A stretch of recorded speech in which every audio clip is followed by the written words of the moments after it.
Hey, everybody. Welcome back to another episode of Built Like This podcast. I'm your host, Maxine, on episode 327. Yes, we are back on camera. Hello, hello. Um, to this day, from what I understand, Xfinity is still not in service. So I have since switched providers.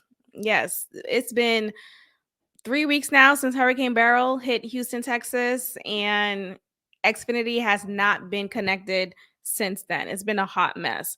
So I decided, you know what? I'm going to go ahead and leave Xfinity and go elsewhere. And this is where we're at. Anyway, just a little update on that. All is well here. Thank God. Service is back because I switched to a new provider. Shout out to AT&T. And here we are. Where do we even begin? Where do we begin?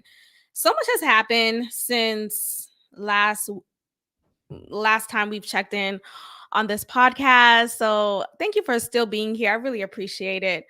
Kamala is our Democratic nominee, right? I know it keeps saying she's going to earn our vote or she's going to earn her nomination.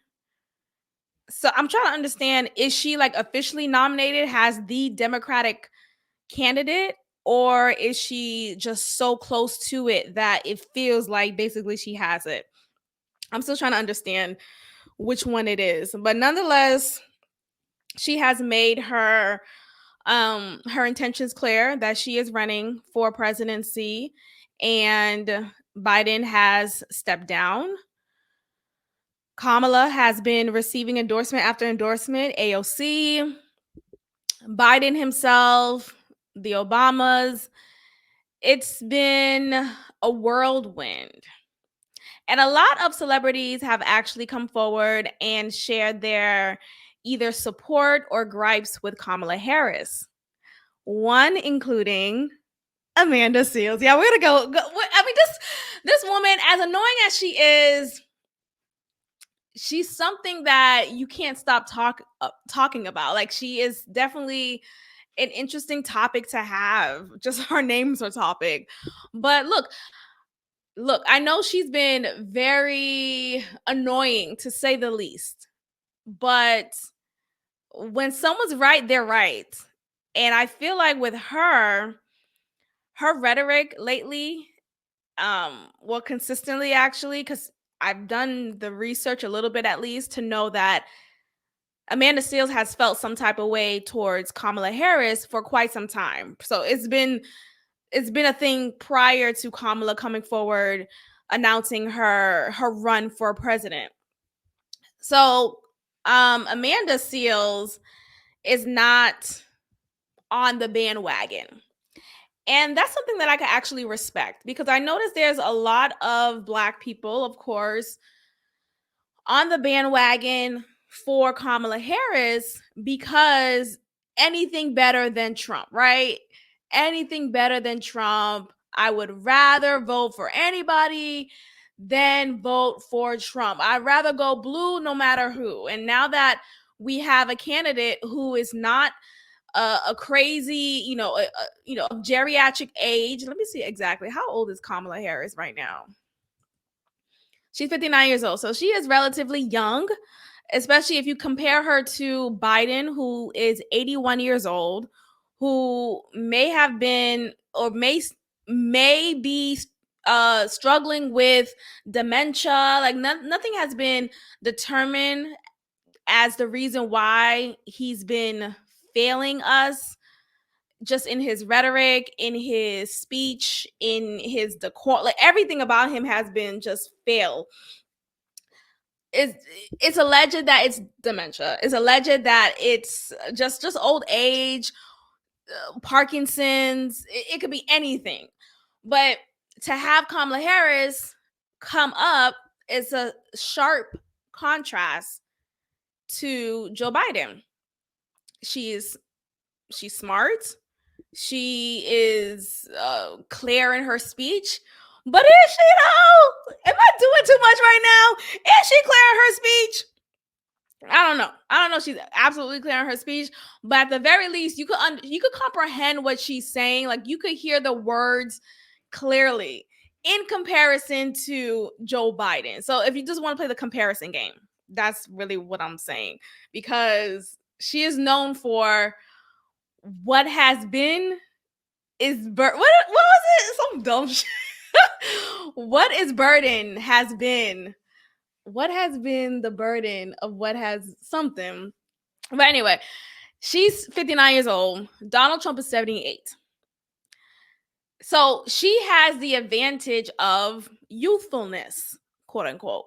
She is someone who is sharply younger and wittier, I guess. Some could say that.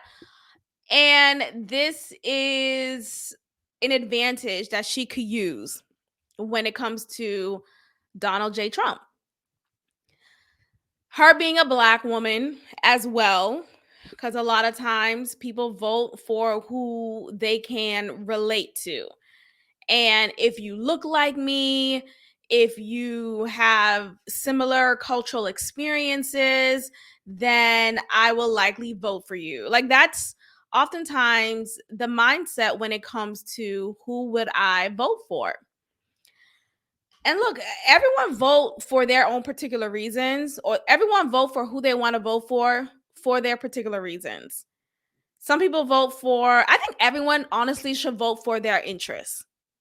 Vote for someone who has policies that are aligned with your interests when it comes to the life that you live, the lifestyle that you have, the goals that you have for yourself, right? So if you want to continue to grow your small business, if you want to have access to economic means, and you see more evidence of that in Republican states, in Republican style areas, then you're likely to vote Republican because you've seen evidence of that working to your benefit.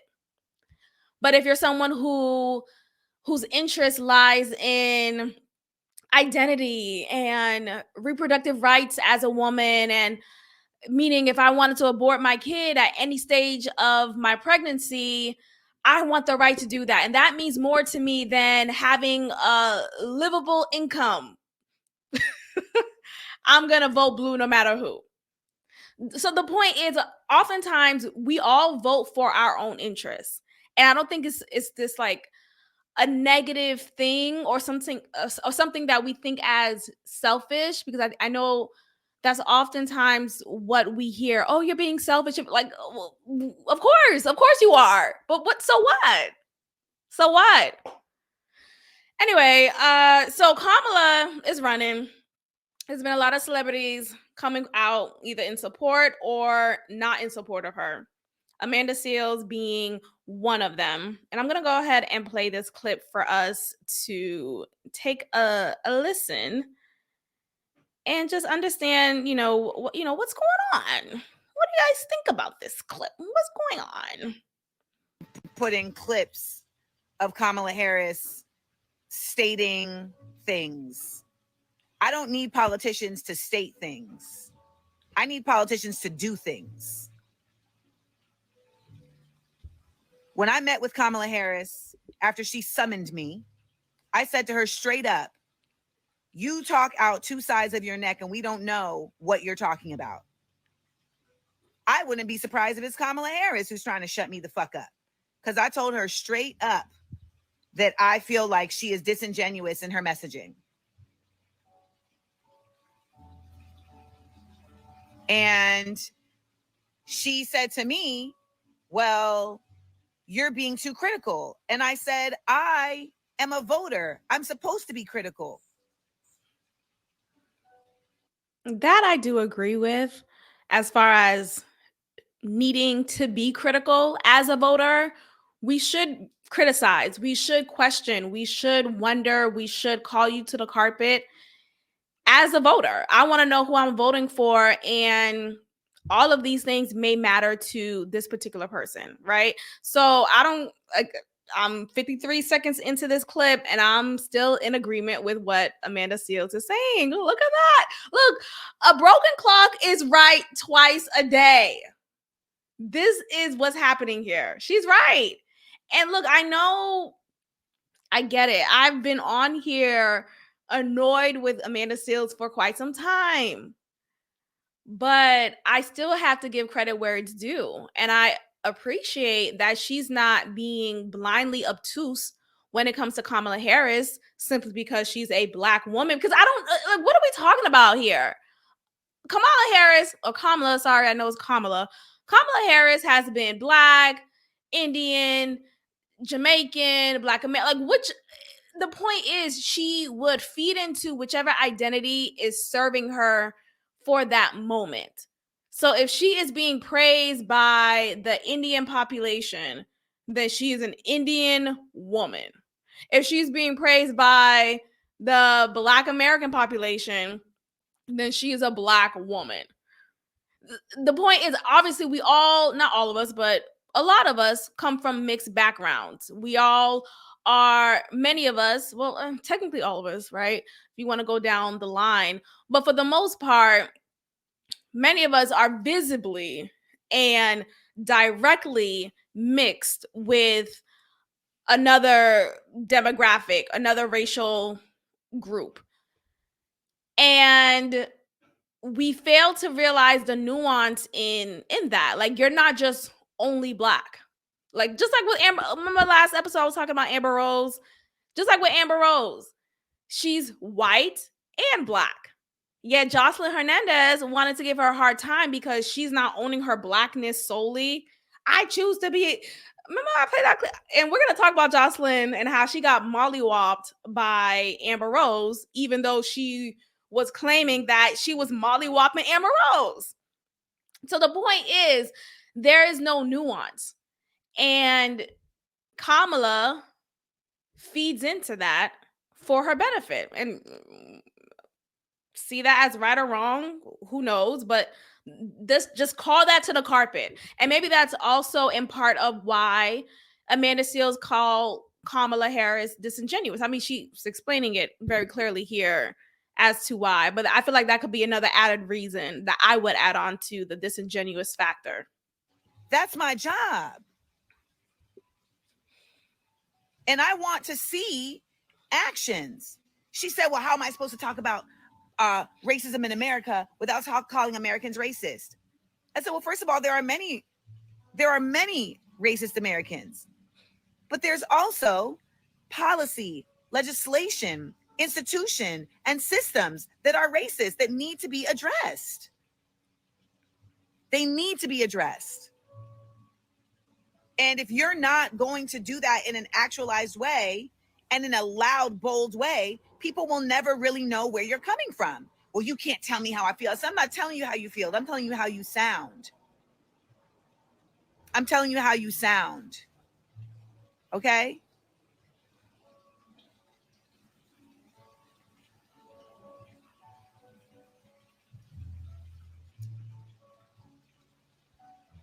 The truth is that you should always question your source and what are their intentions. And what you all need to know is that I don't need to do any of this. I don't need to talk about any of this. And there we have it. Kamala put in clips. Not Kamala. Amanda Seales calling out Kamala Harris. There's another clip I want to show also when it comes to that. And we'll get to Sway Lee. As you guys can see, I'm sharing my Twitter feed of what I share here. Oh, this is what I was talking about. What can be unburdened by what has been? I can imagine what can be and be unburdened by what has been. You know? What can be unburdened by what has been. What can be unburdened by what has been. What can be unburdened by what has been. And there we have it, you know. But where is this? There's something I saw on my Twitter talking about prison talk. You know how there's a TikTok algorithm for everything. So there's a teacher talk. There's a corporate America talk, whatever, dog talk, puppy talk, meaning there's a specific algorithm, a specific feed on TikTok dedicated to that population. And apparently niggas in prison have a TikTok and they're exercising on TikTok. And this is a thing. Like they have actually 364 people on their live currently as they're doing push-ups, not even push-ups, pull-ups on Prison Talk. And I'm just I'm like, I gotta scroll. Okay, this is what I wanted to show. This is another clip from Kamala. At this point, every light-skinned Black woman look the same. Okay, yeah. So this is another point Amanda Seales is making regarding Kamala Harris. My first question to Kamala Harris would be, is this a racist country? That's my first question. It doesn't make sense for them to put Jasmine Crockett on a ticket. Why ask that question? Because it is the root of all evil in this country. And if you are coming into this position and you want to do something different and you want to be the antithesis of these other, then you need to already address the antithesis, because they are loudly saying not only is this country racist, it should be racist. Project 2025's ultimate ethos is that the country is weakened by equality. And that's not just by race, that's by gender. That is their ultimate ethos. So someone said that they want Michelle because of her proximity to her husband. What is her husband? Her husband is just another president. Her husband is another we in here. They don't let Black people in those positions unless they're going to uphold the tent poles. That's why this could be very interesting for this Kamala broad. Let me not disrespect her like that, but this could be very different for Kamala, because Kamala has absolutely operated a certain way to get to where she at. The question becomes, what does she do now? Okay, I want to talk about that little part there where she says, it's just another president. Her husband is another we in here. They don't let Black people in those positions unless they're going to uphold the tent poles. That's why this could be very interesting for this Kamala broad.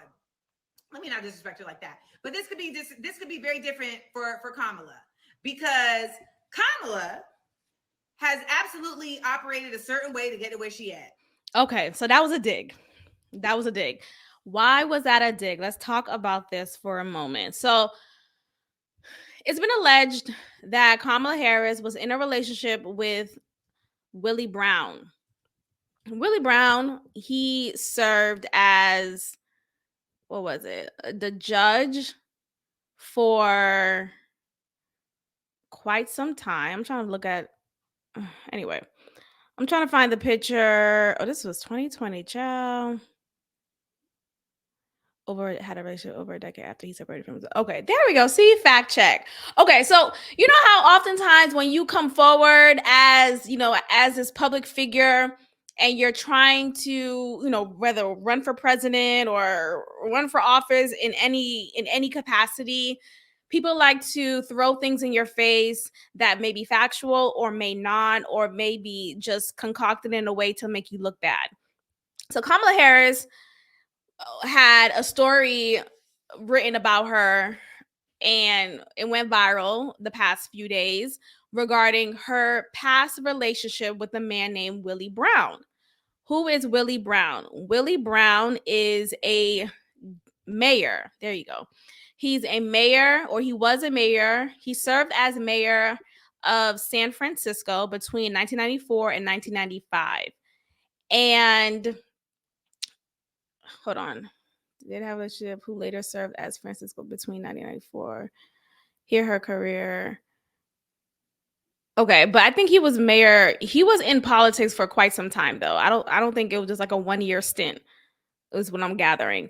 Anyway, there's a photo of Kamala sitting next to Willie Brown as if they're in a relationship. And he was 60. She was 29 at the time. This took place in 1994 in particular. Willie Brown, he was legally married at the time. Yes, he was. though he was reportedly estranged from his wife, Blanche Brown. And apparently, though they were legally married, they lived separate lives and they were separated. And I guess the divorce just didn't happen in the time. Well, whatever. The point is, Kamala Harris was sleeping with and in a relationship with a married man. So people are calling her to carpet because of this, making it seem like, oh, she's a homewrecker. She is an immoral woman. Oh, look at her. Or they're not even and they're adding on to she was in a relationship with the mayor to peddle, to put her career on a higher platform, to like, it was advantageous for her. It was an opportunity for her to get to where she is, to climb the political ranks and further her career. It was an opportunity that she took.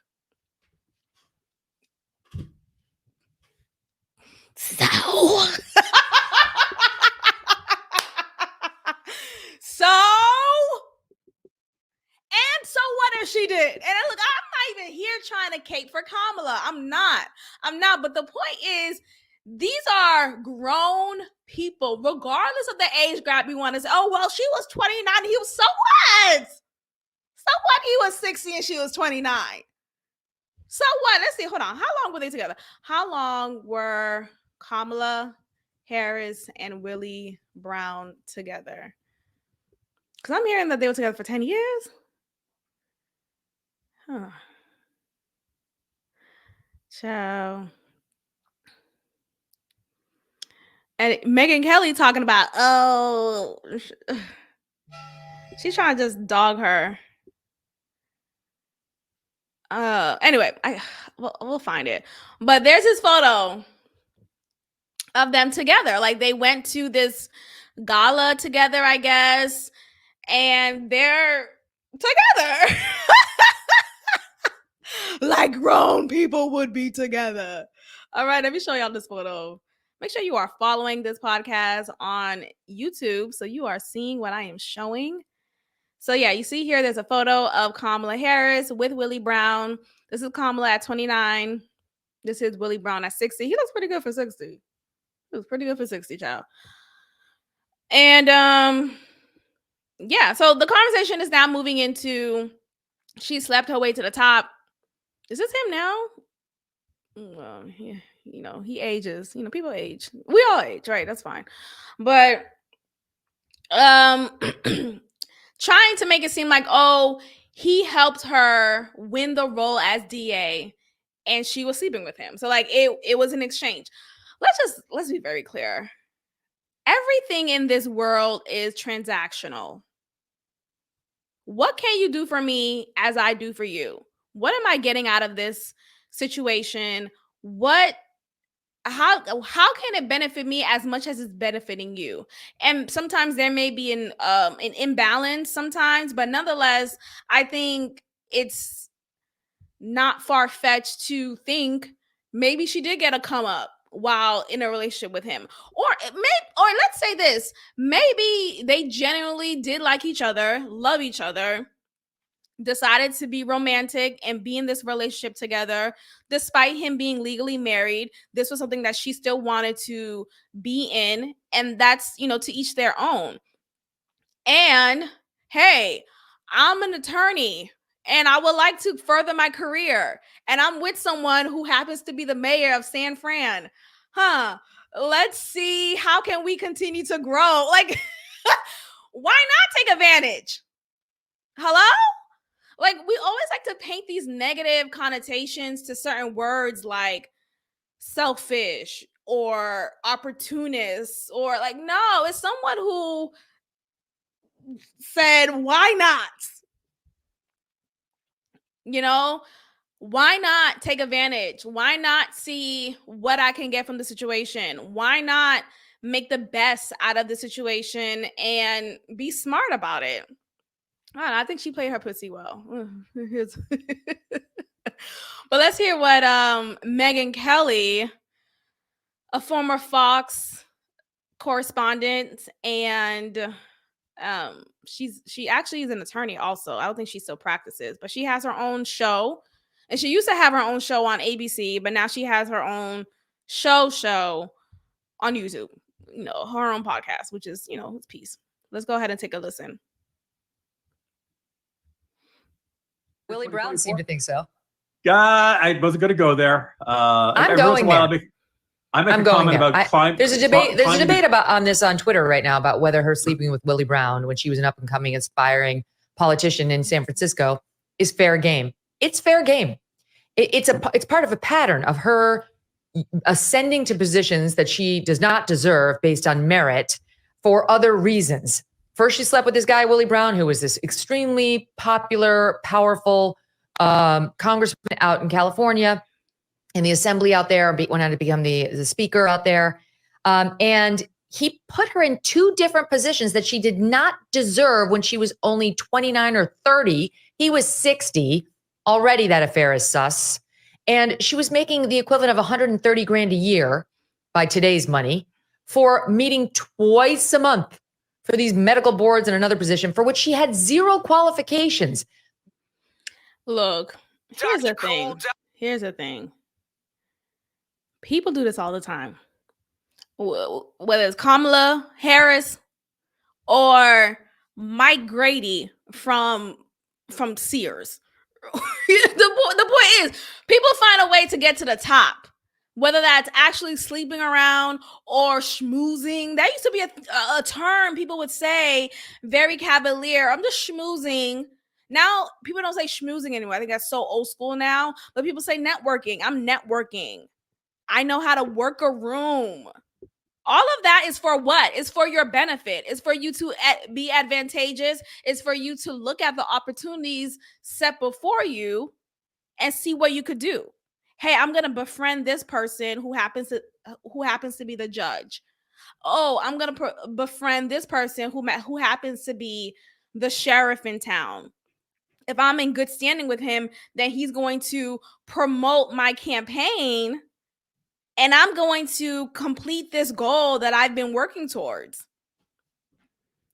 Look, it's not to say that she maybe doesn't have the merit to do her job. I think both could be true at the same time. And I'm just here to have this conversation. I'm not here to support necessarily Kamala Harris. That's not really my intent.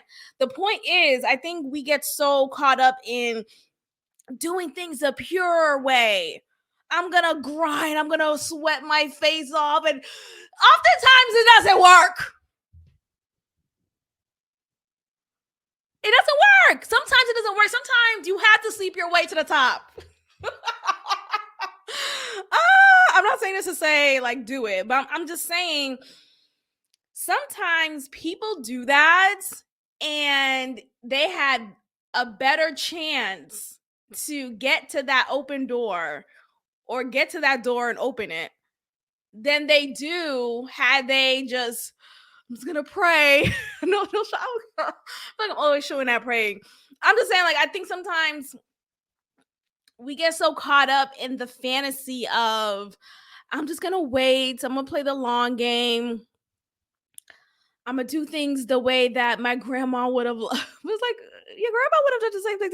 I don't know. Maybe I'm wrong. I'm being facetious. This is a podcast. Everything's a joke and everything's alleged.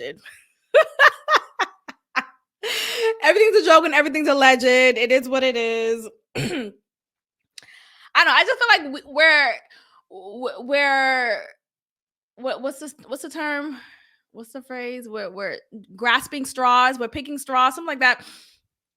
Just to, how can I make her look? Because I think both things could be true here, right? Maybe she did come off opportunistic and slept her way to the top, right? Okay, but maybe she also was qualified at the same time. Oh, but if she was qualified at the same time, then she would have just gotten the job. No, people don't always get the job because they're qualified for it. Hello, we live in America. Like, you can have all the advanced degrees. You could have all of the accolades and the experience. If the gatekeeper still doesn't see you as the best fit, despite you demonstrating a strong attitude or a good attitude or, you know, a strong presence and you look good on paper, all these things, you could still be seen as not good enough. The next viable thing to do is sleep with somebody. The next viable thing, I don't know. The point is, it's not easy. It's not easy. Accomplishing your goals and getting to where you need to go, or, you know, getting that job, getting the opportunity, you know, creating that connection. There's a level, and look, it's up to you and your morals. I'm not saying, because I wouldn't. I'm not someone who would do that. But the point is, we all do it to some extent, right? So that could look like, sure, I may not sleep with the boss to get the VP role, but I'm going to network and work this room as I'm at this company party. I'm going to make connections by, you know, starting conversation with someone who's of elite position and exchange phone numbers. And I'm gonna make my face known. I'm going to play this extroverted card so that I can be remembered. Like, there's a whole process for that, you know? So I think Kamala may have done that, or maybe she didn't. Like, maybe we're all making this story up and it's not a big deal, and she was already in the running and probably wasn't. The point is, I just think it's so silly. Like, so what? Whether she slept her way to the top or not, she made it though, right? Okay. She made it, right? Okay. And you're over here still the, you know, the low grade position that you're in, and you're mad. Find another way. Create a strategy. Find another way. So that's my point. Okay, let's move on to another topic here. So did we talk about Trump getting almost assassinated? Oh yeah, we did. That was the last episode we talked. Okay. So Kimberly Cheadle, who was the director of the Secret Service, she recently resigned because of the backlash that she experienced for her lack of protection and just protocol when it came to the protection of Donald Trump and her failure to do so. Both Republican and Democratic lawmakers demanded the resignation of Secret Service Director Kimberly Cheadle after a contentious hearing this past Monday. So she decided to step down. She has served as director for quite some time. She served throughout different president reigns. And I think it probably was time for her to go ahead and step down because she did fail. She dropped the ball tremendously, just like Xfinity. She dropped the ball. She certainly did. Her excuses were the slope. There was a slope in on the rooftop where the alleged assassinator did what he did. I think that was just a poor excuse because just like with any it could be a former president. Whenever a president is visiting a new area, going to speak at a school or, you know, at a town hall, it could be anywhere. Secret Service comes weeks prior, days prior, an hour, 5 hours prior, consecutively to make sure that everything is secured. The buildings are locked down.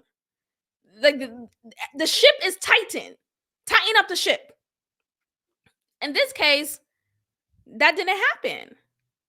That did not happen. And it led to this alleged attempted assassination. So she decided to step down. She said, quote, "The buck stopped with her." Many people are saying she needs to go. And so she finally decided to go ahead and accept that to be the case. Okay, so the agency was conducting a review of the incident. She did not have all the details about what happened, but Cheadle said there had been a very short period between when the shooter was reported as potentially suspicious and when he began shooting from a rooftop. What does that mean? Said there had been a very short period. So maybe is she trying to say it all happened so fast? The time.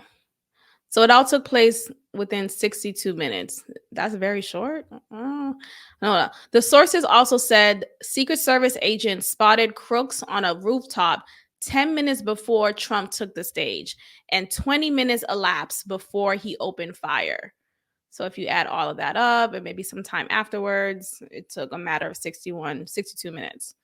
Let me look into that. A suspicious person was reported an hour before assassination. Okay, so see, she definitely dropped the ball. I think she underestimated what could have happened because something like this hasn't happened in quite some time. It's been since Reagan, right? Since the last attempted assassination has taken place. So maybe she just wasn't, but even that's not a good reason to say, oh, I'm just gonna not do my due diligence. She failed. She dropped the ball here, and it's unfortunate, but she lived a long life. What am I saying? She had a long career and she did her time. So I'm sure she'll be fine. Maybe she won't be as respected as she once was, but I think financially she'll be all right. I think she'll be just fine. Okay, let's get into this whole Amber Rose situation here. So Amber Rose spoke at the RNC. I can't remember if I talked about this in the last episode, but we're going to bring it up and get into it some more. So since Amber Rose has spoken at the RNC, she has been exposed. Well, not even exposed, but because exposed gives a negative connotation. But I just want to point out that the fight that she had with Joselyn Hernandez at the college, at some HBCU, the full fight came out in full detail, and it served to her benefit. It served to Amber Rose's benefit because Joselyn Hernandez was talking about how she mollywopped Amber Rose, and it turned out that was a lie. So let's play this clip of Joselyn Hernandez bragging about how well she beat up Amber Rose and how that turned out to be a lie. I got into a fight because we was in a fucking classroom. Tell us who it was. Listen, I'm gonna tell you later. Somebody tried to attack me, and I motherfucking put their motherfucking head through that glass. My other homie called me. He was like, "Bitch, you know the motherfucking the stain from her head is still on there." Yeah. I was like, "God, niggas ain't wiped the shit down." Fake ass niggas. So she tried to run up on me because we was in our literature class, right? She says she. Now we already know it's a girl. I ain't gonna be finding no nigga. I ain't gonna never find no man now. If a man want to find me, he got a problem. Yeah, for real. No man should never want to find me. That's right. I don't care how much shit. I put my money on you with some good these guys out here. I would never fight a man though. Don't do it. I would never do that. So I'm in the class and I'm doing my thing. You know what I'm saying? Look. I told everybody that it was conversation about the success that we're having now, and I'm like, shit, I'm the biggest. I got up. I said, okay. Because I used to get up to get my interviews. Yeah. Because you got in college, you can get up to talk about what the subject is. Okay. I said, I'm the motherfucking biggest. I said, when I was 5, I knew I was the motherfucking biggest. There ain't nobody out here bigger than me. Woo! So they was in the class. Everybody was like, and I'm like, that's why they're not the biggest. Instead of applauding me, they were still. Y'all want to give me smoke in the back, but I don't see y'all niggas that want to be. Right. Because I'm that bitch. So, mind you, and I just want to point out, look, one thing for certain, Joselyn Hernandez is one confident person. One confident person. She is very, maybe even borderline delusional when it comes to her confidence. Like, she is very just straight up, I'm the baddest, I'm the best, bitch, what? No one could beat me, yada, yada, yada. And for her to go on with this story of how she really got down and dirty and messed up Amber Rose, to find out that it actually didn't happen like that is quite hilarious. But I mean, hey, it's quite entertaining as well. Let's go ahead and watch this clip. Baby, cry, baby, cry, baby. So as you can see, again, make sure you are watching me on YouTube so you are knowing what I am showing. Joselyn Hernandez fucked up. You know why? Because she stayed in her seat. What she should have done, and I'm talking as someone who never was in a fight. I've never been in a fight before, but this is what I learned. Because I remember one time I was seeing this guy. I wasn't even seeing this guy. Me and him just like, I was at his house. It was something. But it was like, I was like 16. He was older than 16. It was something that shouldn't have happened. It was something that should not have happened. It's not about me right now. The point is, I remember venting to him about a moment I had, and I was a freshman in high. I was a freshman in high school. I went to all girls high school, just my freshman year, and I was seated in a classroom. There were other girls. It was a regular class, but I think it was like downtime. I forget what was happening for this to take place, but I was seated, and there was this girl. I still remember her name, but I'm not gonna say her name. It starts with a J. There was this girl who always kept picking at me. Like, she always had something slick to say. She just would give me like rude eyes, and it was just so rude. Like, she just was always picking at me. She was always picking at me. I don't know why.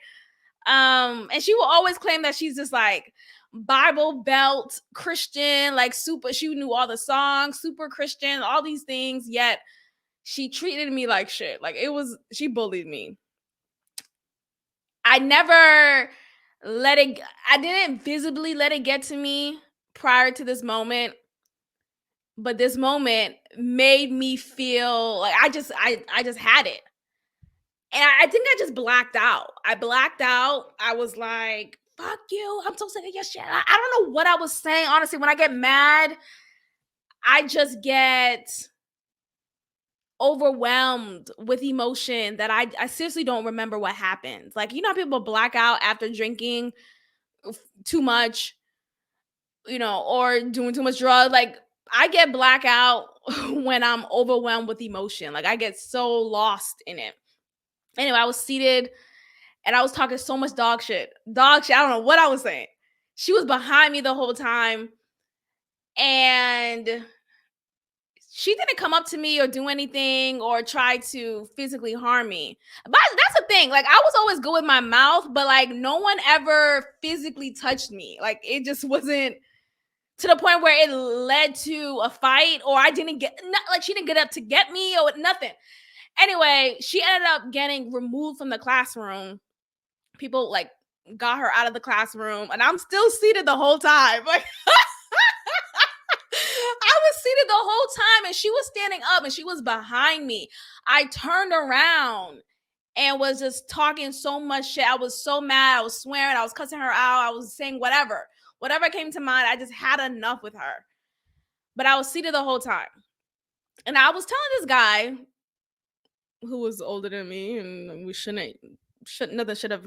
Anyway, I was telling him about it. And he was like, "Don't do that again." I'm like, "Why?" Because you were seated. She would have had the advantage had y'all fought physically. And I'm like, oh, like, and again, this is coming from an ignorant place because I didn't know what the expectation, what am I saying? I didn't know the whole protocol when it came to it. Anyway, so the point is, that's how I knew Joselyn fucked up, because of that moment back when I was freaking 15, 14 years old. I think I was 14, yeah. Oh yeah, you see Amber Rose going in with the punches. You barely see Joselyn throwing any punches. Joselyn is just holding Amber Rose's head.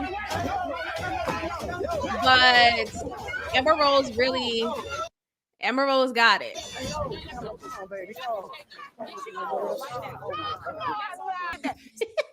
So yeah, there we have it. Anyway, the point is Amber Rose. So that full extent video came out soon after Amber Rose was at the RNC. And I don't know if whoever decided to release the full footage, because when this took place, this was like a couple of years ago on the show College Hill. When this took place, that segment of the show got cut out and just the audio was live. We only saw what led to the fight and like when Amber Rose was walking towards Joselyn, but we didn't see as far as what happened during the fight. So people were trying to say, oh, maybe this happened because RNC or whoever is like in charge of the blackness in Hollywood decided to air this out to make it seem like Amber Rose is so immoral, right? Because, oh, she got in a fight and look at her. This is the type of person you want at the RNC. Anyway, it worked to Amber Rose's benefit. I feel like it worked to her benefit because it seemed like Amber Rose, she won the fight. Anyway, so let's get into this clip that I saw of Amber Rose at Candace Owens' platform. She's on her podcast and they're talking about blackness and how black identity is trying to be detached from conservatism. And so let's talk about I haven't watched this until now, so let's see what this is saying. I don't want to get beat up by the Republicans. I'm already getting beat up enough by the left. You're in political purgatory. It's the worst. Because when you leave, you're like, I've escaped. Then when you arrive, you're like, whoa, hold up. Like, I don't know. I know I'm not perfect. I'm getting everything wrong. And you're being screamed at by the right. And it sucks. It really sucks because I can just sense I'm a person that goes on vibes. My team is laughing because I just get a vibe. But my vibes have always been right. And when I spoke to you, I was like, no, she means what she says. And she's going through this metamorphosis and it's painful. Like it is really painful to come out of that cocoon, especially I would imagine it's 10 times worse for you because your cocoon is Hollywood. Yeah. And there's no room. Mine was hard enough just being black and being like, hey, I am like a conservative. Oh, I'm no longer black. No, they will take that away. I'm black my whole life, but they were instantly like, she's not black. Yeah, I'm not black anymore, apparently. Yeah. So they take that away and they denigrate you, but it's got to be even harder to come out of the Hollywood cocoon because the entire industry is built around really everyone has to have the same perspective. Everyone has to be the same if you want to sign the deals. I mean, I sat down with a TikToker, super young, Gen Z TikToker, and he spoke about how he was basically told like he wanted to do more serious and talk about real issues, stay out of it. Keep doing fun, stupid TikToks because if you start talking and you sound conservative, you're not going to get the sponsorships. You're not going to get the deals. It's intimidation. Right. 100%. Which is crazy. And what's crazy is that it wakes me up at night, Candace, because I have tortured myself for 15 years. I've tortured myself with this stuff, and I beg and I've cried and pleaded, please, reach for the stars. Even if go talk to like maybe more conservative brands, see if they'll give me a chance. They wouldn't give me a chance, because they just didn't know me. And I get it. I'm not upset. But they're like, no, this is it. This is what you're, and I have a family. And so when I went out on a ledge and I posted the picture with me, Trump and Melania, that was my moment where I was like, I'm done. Like, I'm done. Okay, I don't know what they were saying here. They sounded just like all over the place. So honestly, I can't even like wrap it up for y'all. But I think it's all very ironic because look, I know Donald J. Trump is not the best representative of the Republican Party because of what he's known for, his being a quote unquote womanizer, an alleged R word. The list goes on. Like he's not a man of decorum. And I think he's using the Republican Party as a shield to just get his shit off, whatever that is. But for the most part, prior, like when the Republican Party was the Republican Party back in the day, when it was like good old family stuff, and the people who ran in that party really demonstrated, at least visibly or publicly, those values, they would look at an Amber Rose as someone, quote unquote, beneath them, or someone who just wasn't worthy of their support. So I find it to be very ironic for her now to be one of the strong supporters of the Republican Party when she's and for the Republican Party to be in support of her supporting them when she's known to have this slut walk, when she's known to have said she's an atheist, and like she's a lot of these things that are not in alignment with the Republican Party. And Candace Owens herself, Candace Owens has said she is not even said, she demonstrates all the time that she is a Catholic, a strong believer of Christ, and she's just very conservative in those respects. So for her to have Amber Rose on her platform, and look, I'm not big on the whole, like, oh, we shouldn't give platform to people we don't agree with. Like, I feel like that's so childish, but I just find it so funny that she is welcoming Amber Rose with such open arms and not questioning, at least bring her to the platform. You can still welcome her, but have a real conversation and discuss, hey, in this 2019 interview you did with Jason Lee, or whenever it was, but she did an interview with Jason Lee and she talked about being an atheist. Tell me more about that, because the Republican Party doesn't support nor claim atheism. You know, have you grown from that? Are you still there? What does that mean? What does that look like in your life? How do you raise your children? So I just want more conversations, and I want these conversations to be real. So that's really it for me. All right. Let's end it off with Oprah and Gayle. Oprah and Gayle finally addressing the lesbian relationship conspiracy that is their relationship. Yes. For quite some time, the conspiracy has been Oprah and Gayle are in a lesbian relationship.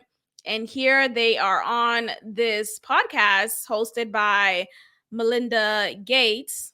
Well, she's no longer married to Bill Gates, but she still has his last name, you know. And they're finally addressing it. This friendship, how have you navigated keeping who you are and being a public figure? Is this hard for you or easy? No, I'm just trying to think how we navigate. I was going to say, what have we not shared? Okay, I mean, so you feel comfortable just sharing everything? Pretty much everything. And I would have to say, it wasn't even a matter of navigation. Yes. You know, for years, people used to say we were gay or that we were, but and listen, we were up against that for forever. No, and people still say that. And I used to say to Oprah, you got to do a show on this, because it's hard enough for me to get a date on Saturday night with people thinking we're gay. Yeah. Because if we were gay, we would tell you. Because one of the things I started to think was maybe people aren't accustomed to seeing women with this kind of truth bond, meaning the reason why I think our friendship has worked is because Gayle is happier, not happy, but happier for me, for any kind of success or victory or challenge I get through, than I am for myself. And there we have it. They've addressed it. They said if we were gay, we would tell you. People are laughing at that, making it seem like, okay, they're lying and they're purposely sitting further apart on this couch to prove that they're not gay. I mean, what else?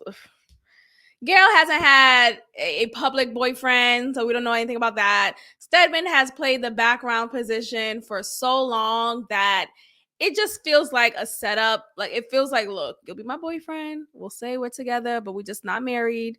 And me and Gayle, we're really the ones in a relationship. Who knows? This is all alleged. This is all a conversation. No one could say for real.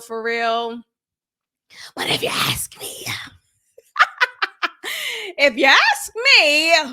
I feel like there's something there. But hey, look, God bless. God bless. All right, you guys, thank you so much for listening. And I will go ahead and end it here. Thank you for your support, and I will check in with you all next time. Peace.